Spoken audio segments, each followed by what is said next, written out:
uhawe ikaze wowe udukurikiye ku muyoboro wacu mugari wa Elie Scholars. Nk'ibisanzwe turabasuhuje, hanyuma abantu mwese muri hano ndabashimiye cyane, mbahaye ikaze mbibutsa ko tugiye kubagezaho opportunity iri kuboneka muri Canada mu cyaro cyitwa Hinton. Hinton ni igice cyo muri Canada. Nkuko ngiye kugenda mumenya byinshi, ngiye kubasobanurira byinshi hano, munkurikirane mwitonze. Nk'ibisanzwe rero nibutsa mwebwe mutara subscribinga ku murongo wacu mugari, mu subscribing hanyuma tujye tubana buri munsi uko tugize ikintu gishya dushyiraho. Tudatsinze rero nkuko mubimenyereye, nsanzwe mbagezaho ibintu by'ingenzi, nimucikanwe n'iyi opportunity y'uyu munsi, tugendane.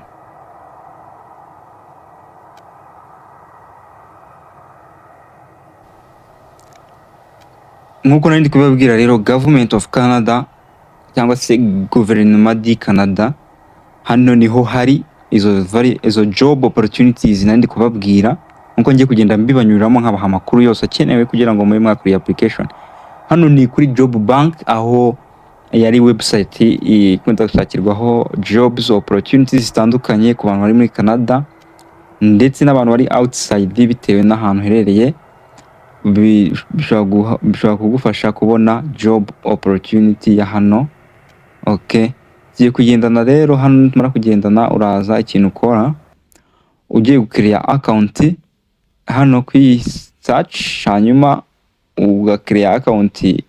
Ibyo tugiye kubirebera hamwe uburyo bikorwa byose. Nkuko nabibabwiye rero, hano hari ama job opportunities menshi cyane ku bantu bize ndetse n'abantu batize. Hano harimo za cashier, home child care provider, ukakomeza ukareba full time teacher assistant, kitchen helper, ndetse muri kubibona namwe ko binariho hano. Urugero kuri Hinton, hano muri Hinton nkuko muri kubibona n'ubundi niho iherereye. Kuri akazi ka kitchen helper, no degree, certificate or diploma, just urakora, nta bya degree, nta bya certificate cyangwa diploma. Aka ni akazi rwose kadasaba ikintu na kimwe muri ibyo mvuze. Ahandi hari gukora as part time store associate. Abantu bakeneye iyi job nabo namwe, dore nababwiye hano hari job nyinshi zidasaba kuba ufite degree n'imwe cyangwa se certificate ndetse namwe ku bantu bafite certificate cyangwa degrees, hari jobs ziri available, mushobora kugeragezamo amahirwe yanyu. Hano hari jobs nyinshi ko zibereka grocery associate, ukaza komeza ukareba n'izindi, ugakomeza ugascrollinga izi jobs nkuko muri kugenda muzibona, nta work experience ziri gusaba. Urugero nko kuri cashier tugiye kureba hano, ku isaha ni amadolari 29.25 ku isaha, niyo ubu uhembwa igihe ukora hano. Ubyumve neza, amadolari 29.25 ku isaha. So abantu mushaka gukora iyi application, ndabashishikariza kugerageza izi opportunities, hanyuma mugakora application. Murabibona ko ari muri Hinton nkuko nabibabwiye. Ubwo ibintu byose by'ingenzi munkurikirane neza mwitonze iyi video mugeze ku musozo, kuko ngiye kubabwira ibintu byinshi by'ingenzi bindi bikenewe kugira ngo ube wakora iyi application. So munkurikire 5 kuri 5 tugendane. So nkuko nagiye mbibereka, hano hari jobs nyinshi zitandukanye, harimo za cook, nk'iyi cook amadolari 17 ku isaha. Ku isaha imwe uhawe amadolari 17, ngira ngo ujye kwashyira mu manyarwanda yaba ari nk'amadolari ibihumbi nka 17 birenga 18 gutyo, birengaho make ku isaha imwe. Ni ukuvuga ngo niba ukoze amasaha 10 ibihumbi 170 mu munsi umwe. Mwumve ukuntu hano izi job opportunities ziba zifite chance nyinshi ndetse zifite valeur. Urebye kuri home child care provider, amadolari 21.9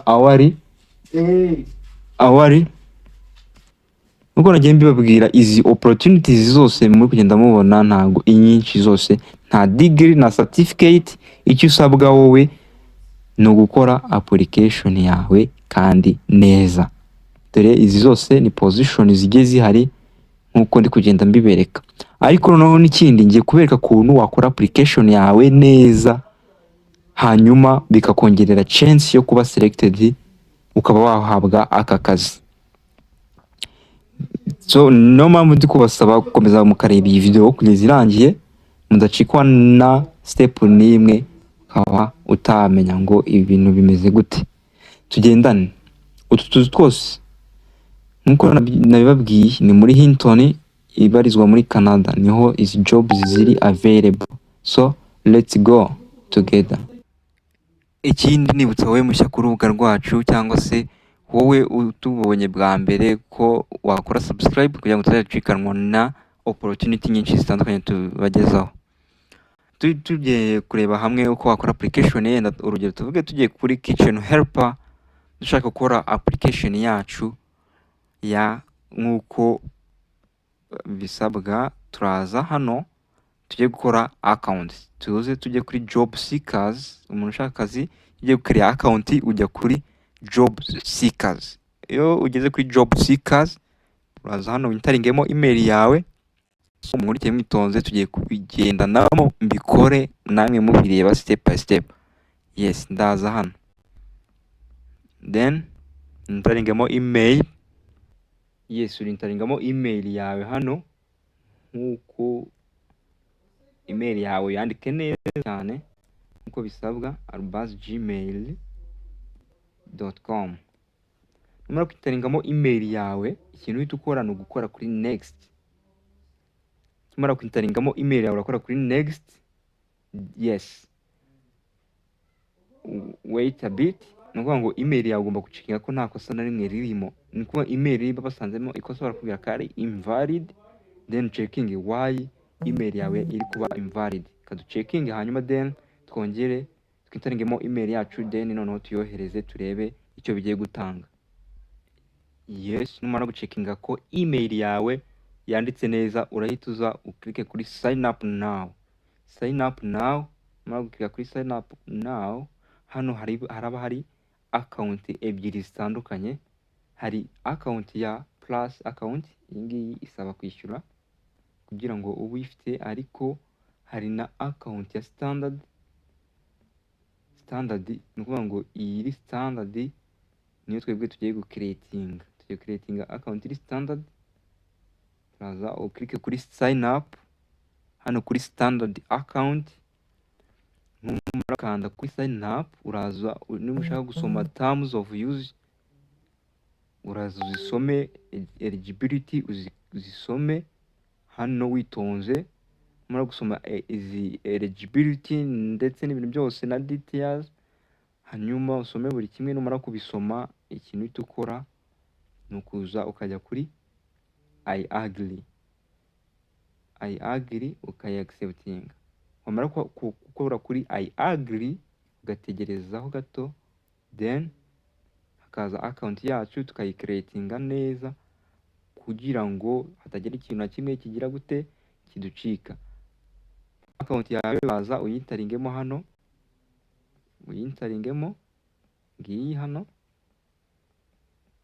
wintaringa email yawe hano, choosing a language of correspondence. Language hari Icyongereza na English. So English na French. Nkuko mubizi n'ubundi hari muri Canada ikintu gikoreshwa cyane ni hagati ya English na French, nibyo bintu bikunda gukoreshwa hariya.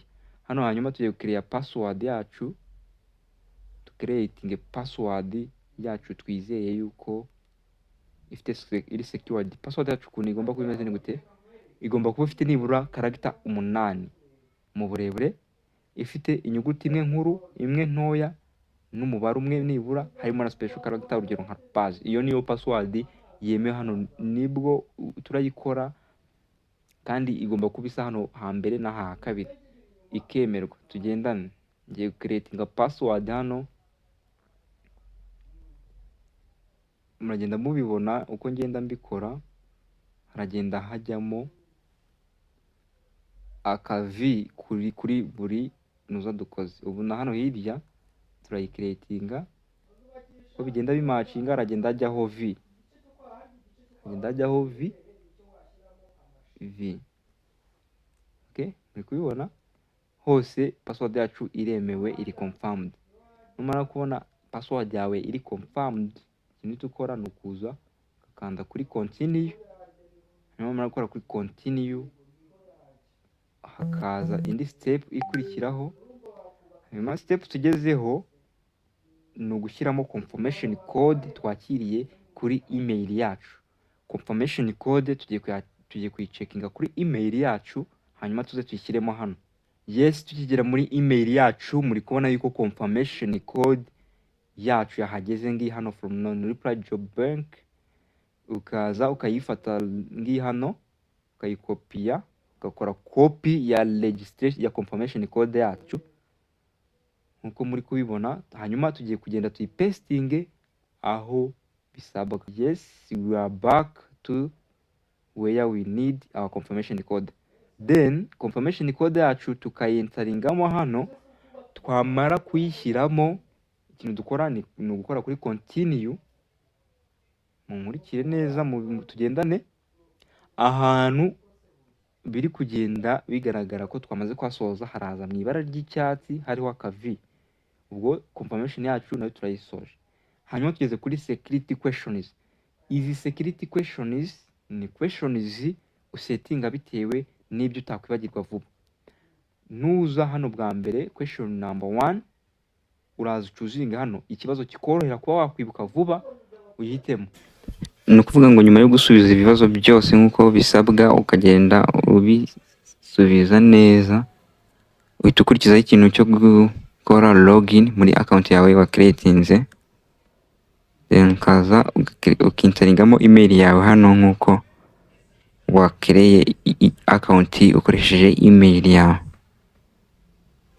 Nyuma yo gusubiza ziriya questions zose neza, ikintu uhita ubona ni uko ubona email ikubwira ko wabaye successful registration yakunze cyane. After iyo yakunze uhita ukomeza ukora login nk'uko ndi kugenda mbibereka. Urintaringamo email yawe hano. Numara kuyintaringamo email yawe, ukore kuri next. Numara gukora kuri next, urabona noneho ya password yawe wa creatinze, hanyuma nayo uyintaringemo hano. Ariko ngiye kubera na savinze isizanamo nko muri bibona. Then dukora kuri sign in, ukore sign in. Hanyuma after sign in you will get everything you need to know here. Yes, okay. Nkuko muri kubibona hano, banje kutubaza question hano, what is father's middle name. Iyi ni question tugomba gusubiza kugira ngo baduhe access yo kwinjira muri account yacu. So ugomba kuyisubiza neza witonze. After numara kuyisubiza neza witonze nkuko wagiye ubikipinga, baraguha access kuri account yawe. Then numara kuduha access kuri account yacu, then turareba job turi gushaka gukorera application, then proceeding na steps zacu zose nkuko bisabwa. Nkuko muri kubibona rwose account yacu twayinjiyemo. Dore nkaho muri kubibona hano Ishimwe Lize. Yes, we are in our account. So reka turebere hamwe available jobs, then twakora application ku myanya itandukanye nkuko mwagiye muyibona namwe muyibonera.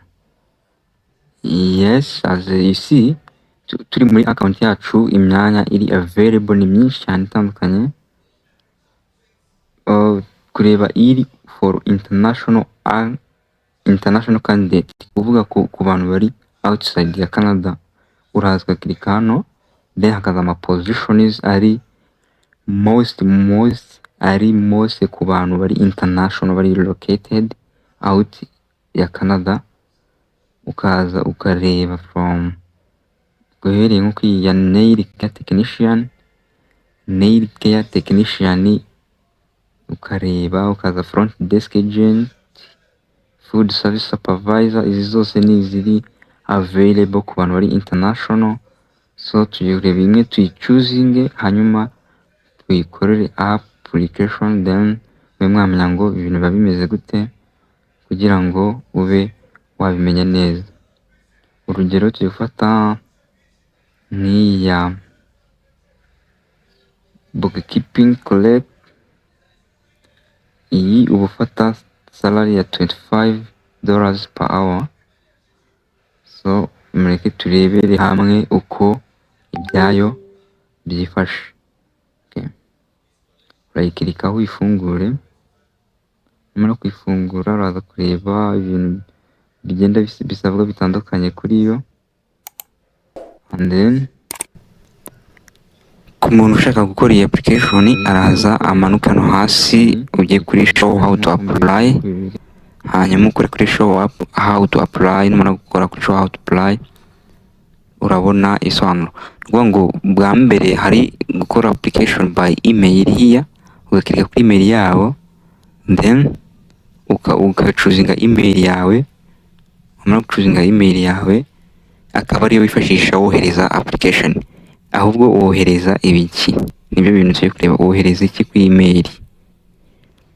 Iyo ni muri step yo gukora iyi apply. Nkuko nabibabwiye, hari izisaba education, nk'isaba secondary graduation certificate, ugisaba secondary gusa, ariko hari n'izidasaba education cyangwa certificate iyo ari yo yose. Izo nazo zirimo hano ziri available. Iyi food service supervisor yo irasaba ko ufite nibura high school gusa. Kandi mbereke n'izindi, urugero tugiye kuri home child care provider. Home child care provider nta bintu byinshi nayo isaba, uretse ibintu biri aho bikeya nka secondary school certificate ko usoje high school. Ariko harimo n'izindi nkuko nagiye mbibereka mu habanje, nagiye mbereka zidasaba higher education or certificate iyo ari yo yose. Ubwo rero uraza ujye kuri how to apply, then ibisabwa byose kugira ngo ukore iyi application. Dore ukuntu birakorwa, biraterwa na job position uri gukoresha, niyo mpamvu biraba bitandukanye. By applying directly, uhita uza ukareba hano ibisabwa, cyangwa se ugacuzinga email. Iyi email yabo akaba ariyo woherezaho document ziri gusabwa. Ubwo birumvikana ugomba kuba ufite CV ikoze neza, ugategura diploma yawe mu gihe uri gukora kuri job yisaba. In case itari kuyisaba ukategura leta isaba. Ibyo byose numara kubitegura neza, uraza kubyohereza kuri iyi email yabo bagiye batanga bitewe na position iri available. Urundi rugero rworoshye nujya nko kuri iyi ya bookkeeping clerk, nujya kuri more uraza gusanga ari by this email. Iyi niyo email irakoreshwa mu kohereza documents ziri gusaba. So guys, I hope you saw how we do it. Ndizera mugiye kubikora nk'uko bisabwa. Ahasigaye mukaba mwategereza bagakora selection, bagakora hiring, ubundi mukajya gukorera muri Canada.